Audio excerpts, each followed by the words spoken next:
स्वामी समर्थ. शिवलीला अमृतमध्ये सांगितलेलं आहे की पुत्रदा एकादशी वर्षातून 2च वेळेस येत असते आणि ती श्रावण महिन्यातली जी पुत्रदा एकादशी आहे ती संतान प्राप्तीची आहे, संतान वृद्धीची आहे.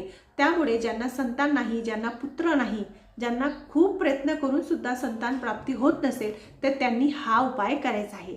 उपाय कसा करावा? घरातूून जाताना ज्या दिवशी पुत्रदा एकादशी आहे त्या दिवशी उपवास धरावा.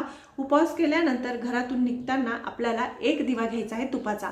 घरून निघताना आपल्याला तुपाचा एक दिवा आणि परतनं तूप घ्यायचं आहे. छोट्या वाटीमध्ये शुद्ध गाईचं तूप घ्यायचं आणि एका वाटीमध्ये आपल्याला खीर घ्यायची आहे. ह्या दोन्ही वस्तू घेऊन महादेवाच्या मंदिरामध्ये जाताना जी चौकट येते महादेवांची त्या ठिकाणी जो तुपाचा दिवा नेलेला आहे तो तुपाचा दिवा तिथं लावायचा.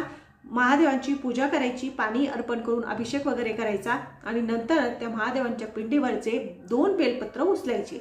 2 बेलपत्र उचलून त्याच्यातलं एक बेलपत्र महादेवांच्या चौकटीवर बसूनच चावून चावून खायचं आहे आणि जे दुसरं बेलपत्र आहे ते घरी आणून आपल्या नवऱ्याला द्यायचं आहे.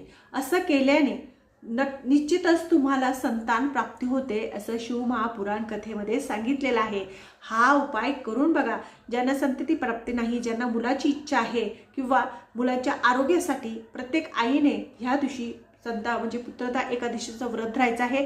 ज्यांना संतान प्राप्ती होत नाही त्यांनी हा उपाय खूप श्रद्धेने आणि भक्तिभावेने करायचा आहे.